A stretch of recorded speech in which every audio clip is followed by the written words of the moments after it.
यूहन्ना 3:13-16।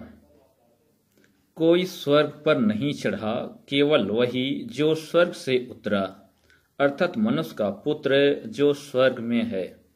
और जिस रीति से मूसा ने जंगल में सांप को ऊंचे पर चढ़ाया, उसी रीति से आवश्यक है कि मनुष्य का पुत्र भी ऊंचे पर चढ़ाया जाए, ताकि जो कोई उस पर विश्वास करे वह अनंत जीवन पाए।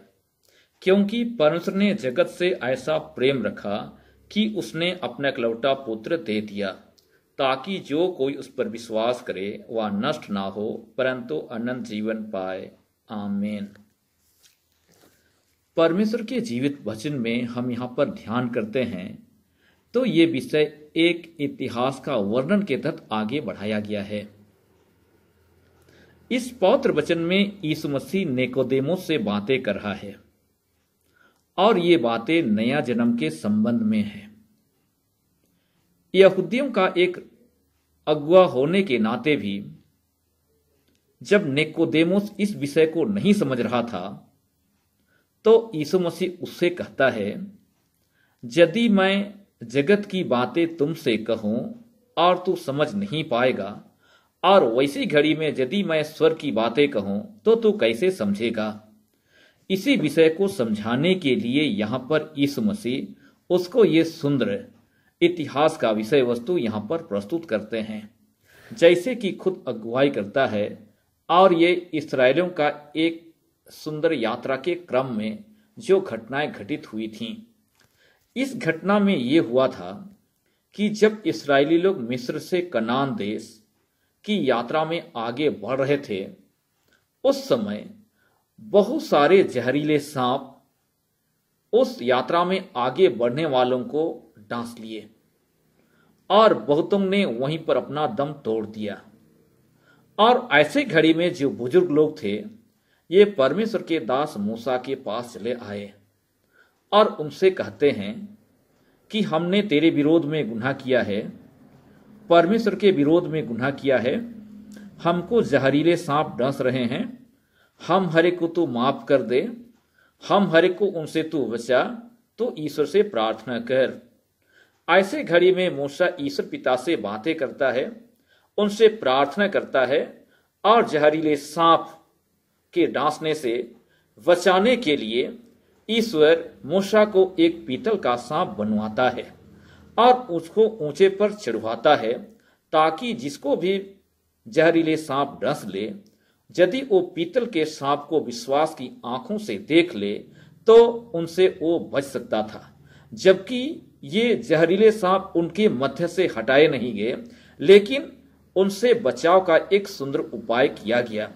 ऐसे घड़ी में उस सुंदर उपाय के तहत ये इस्राएली लोग जिनको जहरीले सांप डस लेते थे, ये विश्वास की आंखों से जब उस पीतल के सांप को देख लेते थे तो ये लोग छुटकारा प्राप्त कर लेते थे।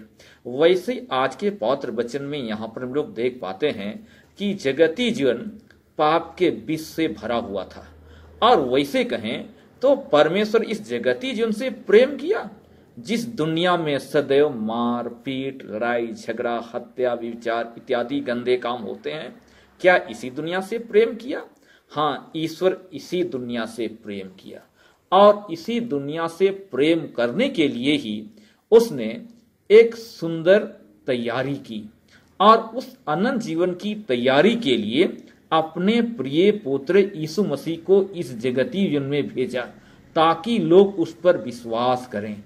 इसलिए पुराना नियम में जो भी विषय वस्तुएं दी गई हैं, वो नया नियम में संभागी होने के लिए एक वातावरण को तैयार करने के लिए है।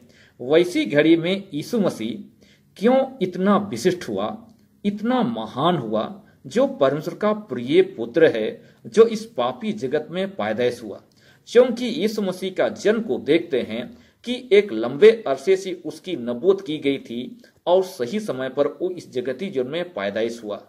उसका जन्म का वर्णन एक आश्चर्यजनक ही लगता है, उसका जीवन आश्चर्यजनक ही लगता है, उसका क्रूसीकरण आश्चर्यजनक ही लगता है, उसका मृत्यु, ये भी एक आश्चर्यजनक ही लगता है। इसलिए यीशु मसीह आज इतना विशिष्ट है, इतना महान है। उसका पौत्र वचन एक सुंदर व्यवहारिक जीवन के तहत है, जो बहुत ही विशिष्ट है, बहुत ही महान है। हर स्तर के लोगों के लिए ये सुंदर वचन है, मीठा वचन है। सचमुच में उसके पौत्र वचन आज हमारे मध्य में है। उस पर हम विश्वास करते हैं, अनुयायी बनते हैं और अपने जीवन को परिवर्तन करते हैं। ऐसे घड़ी में हम उसके प्रिय पुत्र यीशु मसीह पर जब विश्वास करते हैं तो परस का जीवित वचन हमारे को अगुवाई करता है कि विश्वास से धर्मी जन जीवित रहेगा। पुराना नियम में जिस समय महाजल प्रलय हुआ, उस समय नूह और नूह के पूरे परिवार के लोग विश्वास से जीवित पाए गए, जो धर्मी लोग थे। नए नियम में भी प्रभु यीशु मसीह खुद बहुत सारे लोगों को शुभ संदेश शोभित किए और कहते हैं, तेरे विश्वास ने तुझको चंगा किया है। सो प्रभु में भाइयों, बहनों और बच्चों, वैसी घड़ी में पुराना नियम में मानव के छुटकारा के निमित्त जो पाप के जहर से छुटकारा प्राप्त करनी थी, वो पीतल के सांप को देखते थे। नए नियम में पाप से अपने आप को बचाइश करने के लिए आज से 2000 वर्ष पूर्व उस गलगत्था पहाड़ पर बीच के क्रूस में टांगे गए यीशु मसीह को जब हम ध्यान करते हैं, उसके निकट आते हैं, विश्वास की आंखों से हम लोग देखते हैं, तो पाप के जहर से हम लोग बचाए जाते हैं। सो ईश्वर पिता आज हमारे को ऐसे पाप के जहर से बचाने के लिए अपने प्रिय पुत्र को भेज दिया है, जिसकी एक तैयारी एक लंबे अरसे से की जा रही है। मात्र आज हमारे को आत्मा के 9 फलों से विश्वास के द्वारा से उसको देखना है, अपने जीवन में अनुकरण करना है और आगे बढ़ना है। उद्धार हमारे को अवश्य मिलेगी। इसी सुंदर जीवन से ईश्वर पिता हमारे को सुंदर और जीवन से परिपूर्ण करे। आमीन।